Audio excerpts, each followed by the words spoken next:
দাদা, আপনি জয়নগরে আইএসএফের পক্ষ থেকে দাঁড়িয়েছেন, কতটা আশাবাদী বলে মনে করছেন?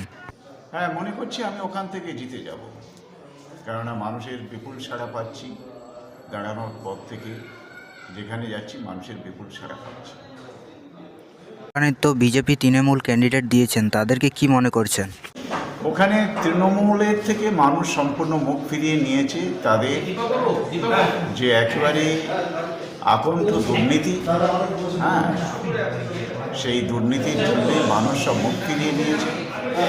এবং গত বছরের পঞ্চায়েত ভোটে তারা যে সন্ত্রাস করেছে, যেহেতু ওটা রাজ্যের হাতে ছিল ইলেকশন পরিচালনাটা, তার পূর্ণ সুযোগ নিয়ে যে সন্ত্রাস করেছে তা বিশ্বের সর্বকালীন রেকর্ড ছাড়িয়ে গেছে। মানুষ সম্পূর্ণভাবে তৃণমূল থেকে মুখ ফিরিয়ে নিয়েছে। ওখানে ফাইটটা হবে মূলত বিজেপির সঙ্গে আমাদের। আপনি এখন জয়নগরবাসীকে কি বার্তা দেবেন? জয়নগরবাসীকে একথাই বলবো, যেখান থেকে দুটো টার্ম জিতে যে প্রতিনিধি, একজন মহিলা প্রতিনিধি সংসদে গিয়েছিলেন, সুন্দরবন অধ্যুষিত এই এরিয়ার মানুষ সমস্যায় জর্জরিত। তো এখানকার ভূ প্রাকৃতিক পরিবেশের জন্যে দ্বীপ অঞ্চল আছে, তার যোগাযোগ ব্যবস্থা খুবই খারাপ। নদী বাঁধ ভেঙে প্রতি বছর বন্যা হচ্ছে, তাতে মানুষ দুর্দশাগ্রস্ত হচ্ছে। কিন্তু এসব কথা তিনি পার্লামেন্টে কোনোদিন তিনি তুলে ধরেননি, কোনোদিন কোনো কথাই বলেননি। সন্দেশখালীতে যে এত বড় একটা ঘটনা হয়ে গেল, মহিলাদের উপর নারকীয় অত্যাচার চালানো হলো, মহিলারা সেখানে একেবারে প্রতিবাদে মুখর হলো। একটা জঘন্য অপরাধ মহিলাদের উপরে হয়েছে। তো সে সম্পর্কেও তিনি একজন মহিলা সাংসদ হিসাবে তিনি কোনো কথাই বলেন।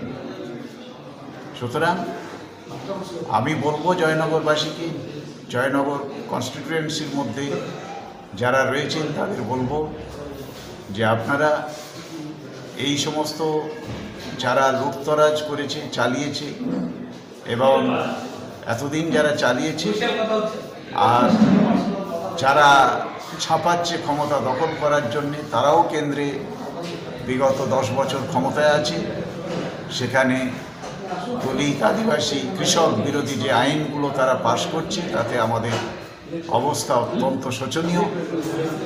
এই অবস্থা থেকে বেরিয়ে এসে নওশাদ সিদ্দিকী যে আদর্শ নিয়ে হিংসামুক্ত রাজনীতি, গণতন্ত্রের পুনঃপ্রতিষ্ঠা এবং আদর্শ সমাজ প্রতিষ্ঠার যে আদর্শ নিয়ে এগিয়ে চলেছেন, তার ছত্রছায়া এসে আইএসএফ প্রার্থীকে বিজয়ী করুন। বিধানসভায় যেমন একা নওশাদ সিদ্দিকী মানে বিরোধী দলের বিরোধী নেতা হিসাবে তিনি যেভাবে জনবিরোধী নীতির বিরোধিতা করে যাচ্ছেন, সংসদে আমরাও সেই বিরোধিতা তুলব, জনবিরোধী নীতির বিরুদ্ধে বিরোধিতা তুলব। তাই আইএসএফকে জয়ী করার জন্যে আমি আহ্বান জানাব। দাদা, আপনার পরিচয়টা একটু সংক্ষেপে বলবেন। প্রথম পরিচয়, এখনকার পরিচয়, আমি 19 নম্বর জয়নগর লোকসভা কেন্দ্রের প্রার্থী, আর আমি একজন রিটায়ার্ড টিচার, এবং আমি সারা জীবন এই অনগ্রসর শ্রেণীর মানুষের জন্যে আমি লড়াই করে এসেছি। দাদা, আপনার নাম? আমার নাম মেঘনাথ হালদার। দাদা, আপনাকে অনেক অনেক ধন্যবাদ টিভি সয়েল চ্যানেলের পক্ষ থেকে।